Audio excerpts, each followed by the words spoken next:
एक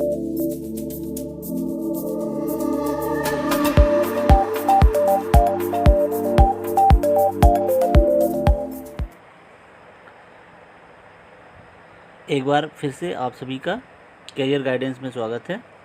previous video में हमने इंजीनियरिंग मटेरियल्स के बारे में समझा था और उसका क्लासिफिकेशन हमने देखा था। तो उस क्लासिफिकेशन को हम आज डिटेल में समझेंगे। First one is metals. तो metals are the opaque means अपारदर्शी होते हैं, हार्ड होते हैं, हैवी, डक्टाइल एंड लस्टर चमकदार होता है। They are good conductor of heat and electricity. Last one is alloys are obtained by mixing और मेल्टिंग टू और more metals in order to improve properties of materials. जो metals के जो alloy होते हैं उसको ऑब्टेन करने के लिए हम या तो उसकी मिक्सिंग करके, किन्हीं दो मेटल्स की मिक्सिंग करके या मेल्टिंग करके हम इसके एलॉय प्राप्त कर सकते हैं। इससे मेटल्स की प्रॉपर्टीज इम्प्रूव होती है। तो that is the metals. Next is the non metals. तो नॉन मेटल्स में they do not contain metal in their composition, इसमें मेटल होता नहीं है। They are less ductile and last one is the they are poor conductor of heat and electricity. Now next ferrous metals. तो ferrous metals में all metallic materials having iron as their main constituent are known as ferrous metals। तो कहने का मतलब ये है कि जो भी मेटालिक मटेरियल होता है उसमें आयरन उसका एक मेन घटक है। मीन्स आयरन 90% उसमें उपस्थित रहेगा, जिसे हम फेरस मेटल्स बोलते हैं। Other materials like carbon, manganese, phosphorus, sulphur etcetera exist in various properties in small quantities। तो these are also exist but in small quantities। Ferrous metals में जो मेन घटक होता है इसका वो आयरन होता है, ठीक है, जिसे हम क्या बोलते हैं, फेरस मेटल्स बोलते हैं। तो next one is the non ferrous metals. तो नॉन फेरस मेटल्स में these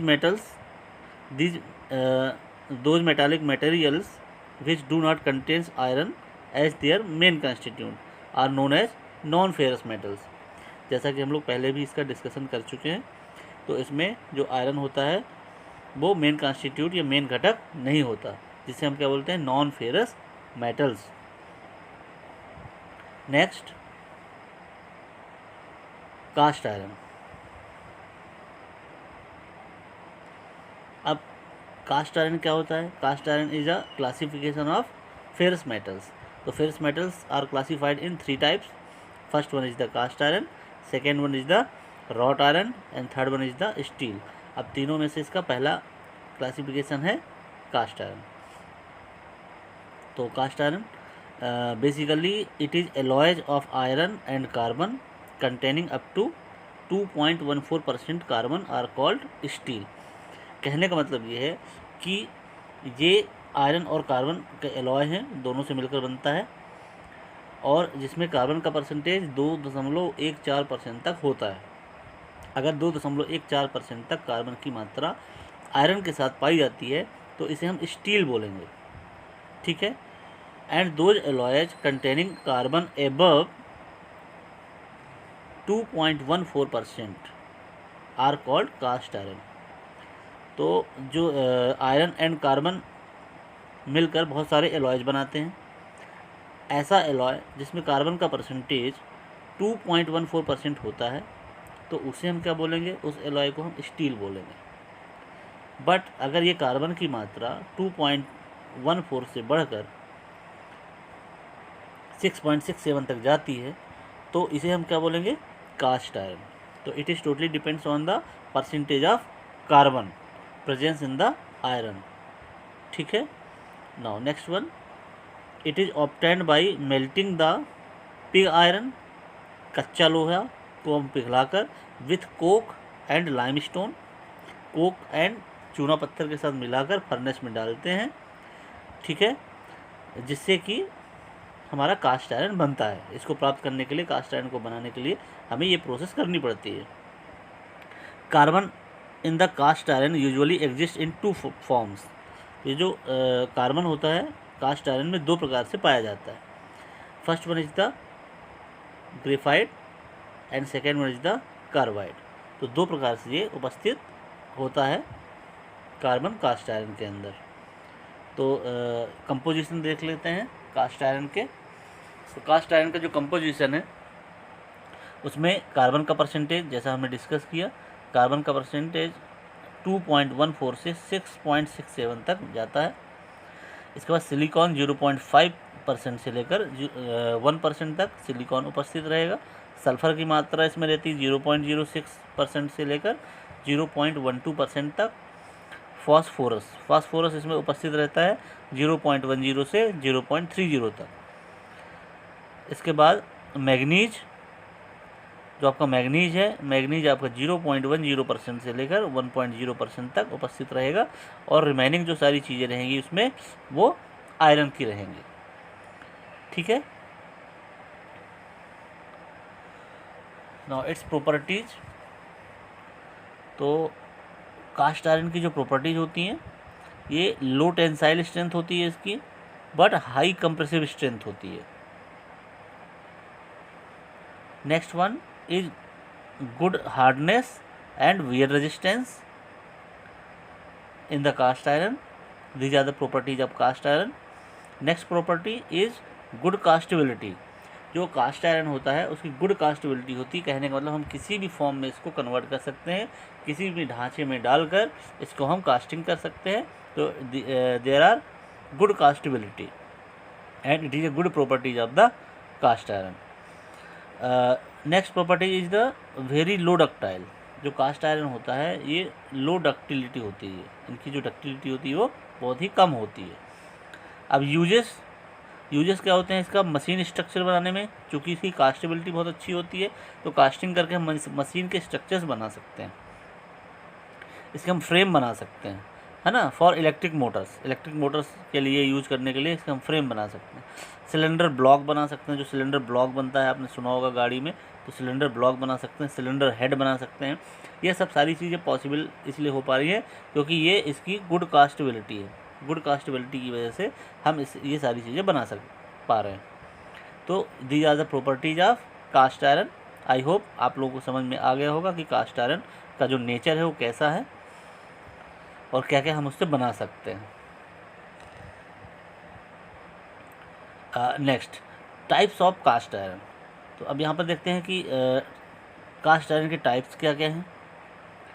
तो इसका पहले भी हम डिस्कशन कर चुके हैं, फिर भी एक बार हम देख लेते हैं कि कास्ट आयरन जो है 4 प्रकार का होता है। First one is the grey cast iron, second one is the white cast iron, third one is the malleable cast iron and fourth one is the ductile cast iron. इसे हम nodular cast iron भी बोलते हैं, nodular cast iron. Okay, तो ductile cast iron को हम nodular cast iron भी बोलते हैं। अब इनको एक एक करके क्लासिफाइड करेंगे अपन। तो फर्स्ट हम देखते हैं ग्रे कास्ट आयरन। तो ग्रे कास्ट आयरन क्या होता है? If iron containing carbon in the form of graphite. आपको मालूम है कास्ट आयरन में जो कार्बन है वो 2 प्रकार से उपस्थित रह सकता है, या तो ग्रेफाइट के फॉर्म में रहेगा या फिर कार्बाइड के फॉर्म में रहेगा। तो अगर ग्रेफाइट के फॉर्म में आयरन में कार्बन पाया जाता है and this graphite are softer and easily machinable, और ये जो ग्रेफाइट पाया जाएगा इसमें वो सॉफ्टर होगा एंड इजीली मशीनेबल होगा, ठीक है। तो इसे ऐसे कास्ट आयरन को हम क्या बोलेंगे? ग्रे कास्ट आयरन, जो कि मशीनेबल हो, सॉफ्टवेयर हो, इजीली मशीनेबल हो और ग्रेफाइट के फॉर्म में कार्बन पाया जाए। Grey cast iron is obtained by alloying the molten metal to cool and solidify slowly. तो जो ग्रे कास्ट आयरन होता है, इसमें इसको जब हम पिघलाते हैं, है ना, मोल्टन करते हैं, पिघलाते हैं, और पिघलाने के बाद जब इसको हम ठंडा करते हैं और सॉलिडिफाई करते हैं, धीरे धीरे हम इसको ठंडा करते हैं और सॉलिडिफाई करते हैं, तब हमें ये कास्ट आयरन प्राप्त होता है। ठीक है ना। इसके कंपोजिशन देखते हैं। कार्बन की जो मात्रा है इसकी 2.5% से लेकर 3.75 तक उपस्थित रहती है। ये इसकी कार्बन की रेंज है। Silicon, it is presence in the range of 1% से लेकर 2.75% तक। सल्फर 0.06% से लेकर 0.12% तक उपस्थित रहता है। फास्फोरस 0.10 से लेकर 1.0% तक उपस्थित रहता है। मैग्नीज 0.4% से लेकर 1.0% तक, और रिमेनिंग बैलेंस जो रहेगा आपका आयरन की मात्रा उसमें रहेगी। क्योंकि आयरन इसका मेन कंस्टिट्यूट है, तो आयरन जो है बहुतायत मात्रा में इसमें प्राप्त होता है। नाउ नेक्स्ट आपका है इसकी प्रॉपर्टीज़। तो इसकी जो प्रॉपर्टीज़ हैं, प्रॉपर्टीज़ देखते हैं। प्रॉपर्टीज़ में ये लो टेंसाइल स्ट्रेंथ होती है इनकी, मीन्स ज़्यादा इसको हम, है ना, टेंसाइल स्ट्रेंथ नहीं दे सकते हैं। It has high resistance to wear, इसमें हाई रेजिस्टेंस होता है। इट हैज़ गुड मशीनेबिलिटी, ये इसकी बहुत ही इंपॉर्टेंट प्रॉपर्टीज़ है। इट हैज़ गुड मशीनेबिलिटी, क्योंकि जब तक अगर इसकी मशीनेबिलिटी कम रहेगी तो हम इसको कन्वर्ट नहीं कर सकते हैं। जब कन्वर्ट नहीं करेंगे तो यूजेस इसका बहुत कम हो जाएगा। Next one is grey cast iron has high fluidity. जो ग्रे कास्ट आयरन होता है, ये ग्रे कास्ट आयरन की जो फ्लूइडिटी होती है वो बहुत हाई रहती है। और इसकी सबसे अच्छी प्रॉपर्टीज है गुड कास्टेबिलिटी। गुड कास्टेबिलिटी की वजह से हम इसको किसी भी फॉर्म में इजीली कन्वर्ट कर सकते हैं। जैसे इसके यूजेस क्या है, मशीन फ्रेम बनाने में, ऑटोमोबाइल सिलेंडर ब्लॉक बनाने में, गियर्स बनाने में, एंड फ्लाई बॉल्स बनाने में इसका यूज किया जाता है। ठीक है, तो ये इसके यूजेस हैं। आई होप आपको समझ में आ गया होगा कि ग्रे कास्ट आयरन क्या होता है। नेक्स्ट चलते हैं वाइट कास्ट आयरन। तो जो वाइट कास्ट आयरन होता है आपका, if iron containing carbon in the form of carbide. जैसा कि हमने डिस्कस किया था कि ये जो कार्बन होता है आयरन के अंदर दो प्रकार से उपस्थित रहता है।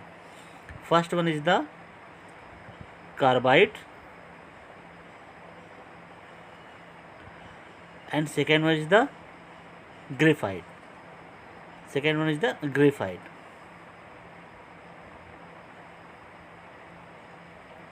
ठीक है, तो अगर ये iron containing carbon in the form of carbide, अगर ये कार्बाइड के फॉर्म में आयरन के अंदर पाया जाता है, which is hard and difficult to machine, is known as white cast iron.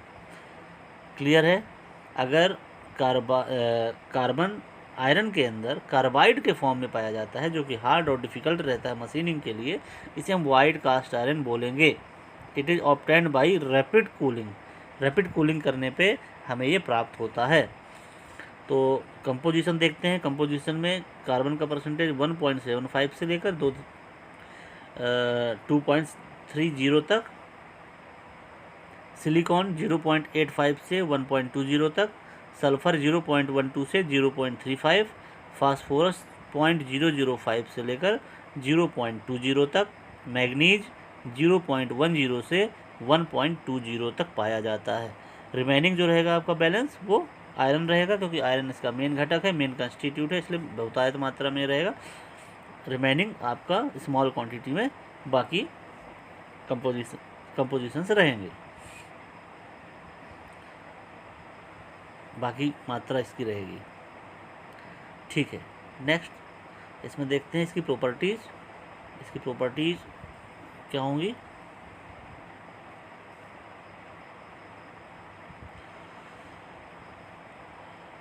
It is very hard and brittle, क्योंकि इसमें जो कार्बन पाया जाता है वो कार्बाइड के फॉर्म में पाया जाता है। कार्बाइड बहुत हार्ड होता है तो इसलिए it is very hard and brittle. Second property इसकी गुड वियर रेजिस्टेंस प्रॉपर्टीज़, इसकी ये बहुत अच्छी प्रॉपर्टीज़ है, गुड वियर रेजिस्टेंस। थर्ड इसकी प्रॉपर्टीज अनमशीनेबल, अनमशीनेबल है ये, हम इसको मशीनिंग कर नहीं सकते हैं, तो ज़्यादा हम कन्वर्जन कर नहीं पाएंगे एक फॉर्म से दूसरे फॉर्म में, तो थोड़ा सा डिफ़िकल्ट होगा। नेक्स्ट प्रॉपर्टीज है सॉलिडिफिकेशन। तो solidification range of white cast iron is 2250 से लेकर 2065 डिग्री फ़ारेनहाइट तक इसका सॉलिडिफिकेशन रेंज होती है। 2250 से लेकर 2065 डिग्री फ़ारेनहाइट तक वाइट कास्ट आयरन की रेंज होती है। ठीक है, इसकी यूजेस देख लेते हैं। इसके यूजेस क्या हैं? It is use for making wrought iron, wrought iron बनाने में ये बहुत मददगार होता है। रॉट आयरन हम इसी से प्राप्त करते हैं। रोलर ऑफ रोलिंग मिल्स, जो रोलिंग मिल्स होते हैं उनके रोलर बनाने के काम आता है, क्योंकि ये बहुत हार्ड रहता है। रेल रोड बनाने में, रेल रोड व्हील बनाने में, रेल रोड व्हील बनाने में काम आता है। ग्राइंडिंग व्हील बनाने में काम आता है। एग्रीकल्चरल एप्लीकेशंस बनाने में भी ये काम आता है। एग्रीकल्चरल एप्लीकेशंस आपको मालूम है ये बहुत हार्ड होता है, इसलिए एग्रीकल्चरल एप्लीकेशंस में इसका बहुत ज़्यादा इम्पोर्टेंस है।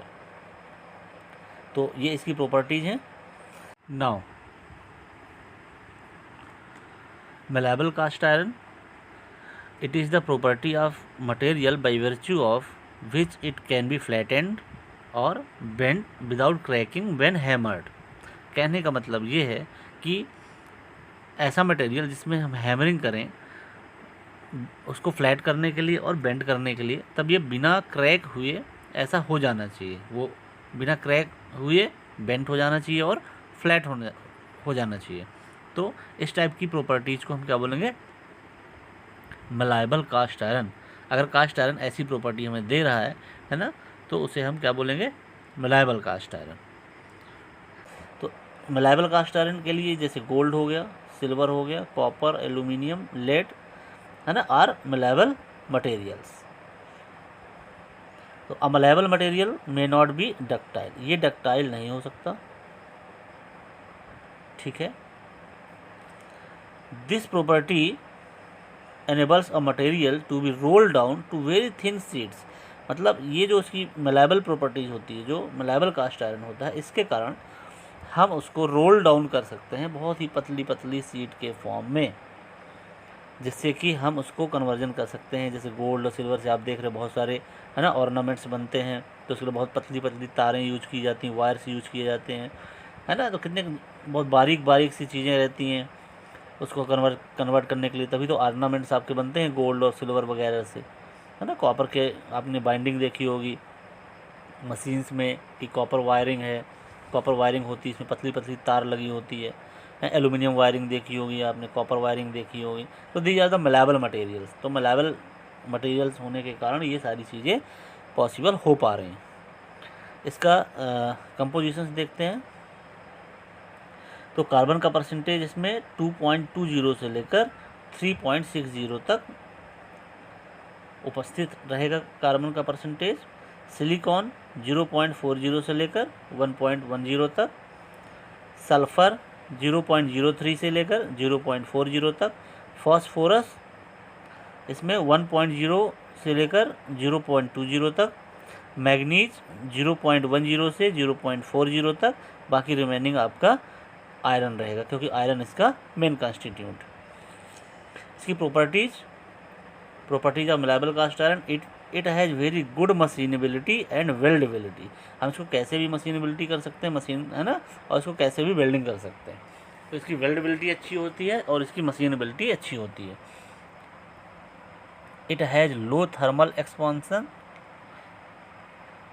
Next one is the it has good wear resistance and vibration damping. तो इसमें इसका जो वियर रेजिस्टेंस बहुत अच्छा होता है और इसमें वाइब्रेशन डैम्पिंग भी होती है। यूजेस देखते हैं। फॉर मेकिंग गियर्स बनाने में होता है इसका यूज, केजिंग बनाने में, केजिंग दैट मीन्स ये होता है कि जैसे कोई बहुत बड़ी बड़ी मशीनें लगी होती हैं, उसको प्रोटेक्ट करने के लिए सराउंडिंग में केजिंग लगाई जाती है, ताकि कोई भी अननेसेसरी चीज़, कोई जानवर, कोई बच्चे उसके अंदर नहीं चले जाएं, उसे हम केजिंग बोलते हैं। तो ऑटोमोटिव क्रैंकशाफ्ट बनाने में, यूनिवर्सल जॉइंट्स बनाने में इसका हम यूज़ करते हैं मेलेबल कास्ट आयरन का। तो बहुत ही अच्छा कास्ट आयरन का एक क्लासिफिकेशन है मेलेबल कास्ट आयरन। इसके बाद लास्ट आता है आपका नोडुलर और डक्टाइल कास्ट आयरन। तो नोडुलर और डक्टाइल कास्ट आयरन देखते हैं। Ductile iron is second name of nodular cast iron. जो डक्टाइल आयरन होता है, डक्टाइल कास्ट आयरन, जिसको हम क्या बोलते हैं, नोडुलर कास्ट आयरन के नाम से जानते हैं। तो the graphite present here is not in the form of flakes but in the form of rounded particles. कहने का मतलब है कि सबसे पहले तो आयरन में जो कार्बन रहेगा ग्रेफाइट के फॉर्म में उपस्थित रहेगा, ठीक है, और दूसरा ये फ्लैक्स के फॉर्म में ना रह के ये राउंडेड पार्टिकल्स के फॉर्म में पाया जाता है। जब ये राउंडेड पार्टिकल्स के फॉर्म में पाया जाएगा तो इसे हम क्या बोलेंगे, नोडुलर और डक्टाइल कास्ट आयरन। कंपोजिशन देखते हैं। कार्बन का परसेंटेज इसमें 3.2 से लेकर 3.4 तक रहेगा। सिलिकॉन 1.1 से 3.5 तक, फास्फोरस 0.08 से 0.1 तक, मैग्नीज 0.03 से 0.07 तक, और रिमेनिंग जैसा कि हमने बोला है आयरन इसका मेन कंस्टिट्यूट है, तो बाकी इसका आयरन उपस्थित रहेगा। इसकी प्रॉपर्टीज़ में गुड वियर रेजिस्टेंस है इसका, good damping capacity, it has good castability. ये इसकी बहुत ही इंपॉर्टेंट प्रॉपर्टीज है। ये आप ध्यान रखिए कि जो कास्ट आयरन होता है किसी भी टाइप का हो, हर प्रकार का कास्ट आयरन उसे हम किसी भी फॉर्म में कन्वर्ट कर सकते हैं, उसकी कास्टेबिलिटी अच्छी होती है। इसकी हाई फ्लूइडिटी रहती है, it's a good properties. Uses देखते हैं। यूजेस में इसका यूजेस क्या है, it is use for making the crank soft बनाने में इसका यूज़ किया जाता है। सिलेंडर हेड बनाने में यूज़ किया जाता है। प्रेस वर्क इक्विपमेंट में इसका भी यूज किया जाता है। आईसी इंजन पार्ट्स में इसका यूज़ किया जाता है। कंस्ट्रक्शन मशीनरी, गियर्स एक्सेट्रा, ये सब बनाने में इसका हम यूज करते हैं। The analysis of coal in which, जब हम कोल का एनालिसिस करते हैं उसमें carbon, hydrogen, nitrogen, sulphur and oxygen elements are present. ये सारी चीज़ें इसमें प्रेजेंट होती हैं जब हम कोल को हम एनालिसिस करते हैं, ठीक है। तो these are the properties of nodular और डक्टाइल कास्ट आयरन। नोडुलर और डक्टाइल कास्ट आयरन बहुत ही यूजेबल है, बहुत जगह हम इसको यूज करते हैं। तो ये आपके क्लासिफिकेशन हो गए 4 कास्ट आयरन के।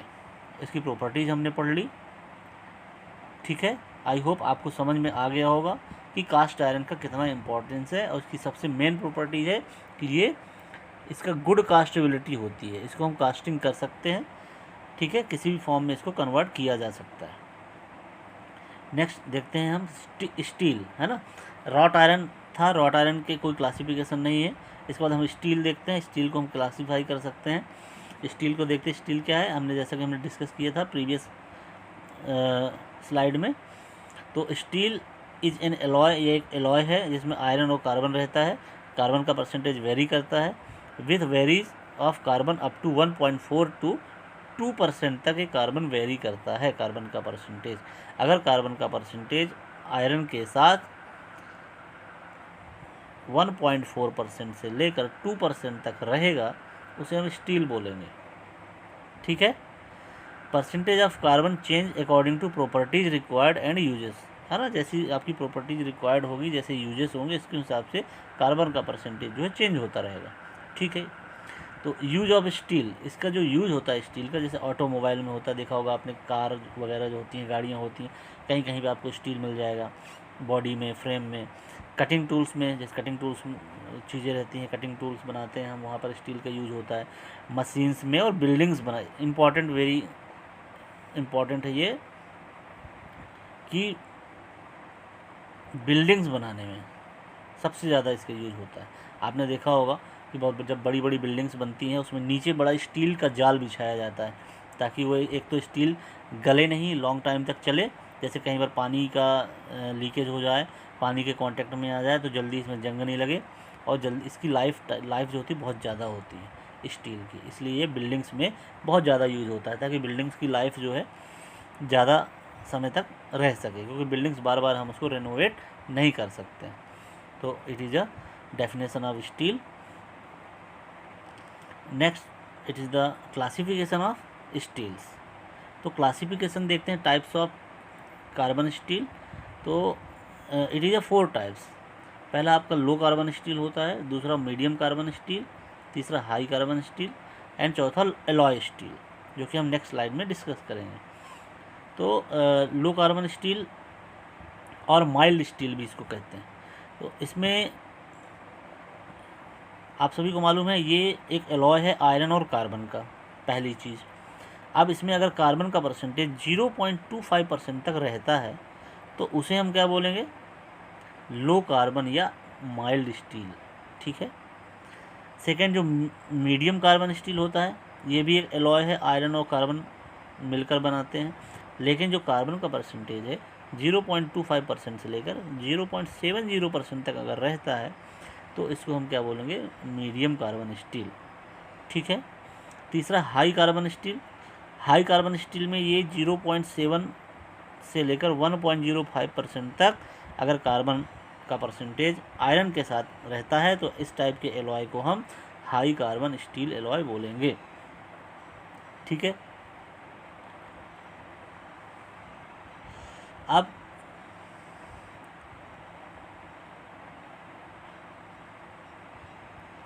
हाई कार्बन स्टील हो गया आपका।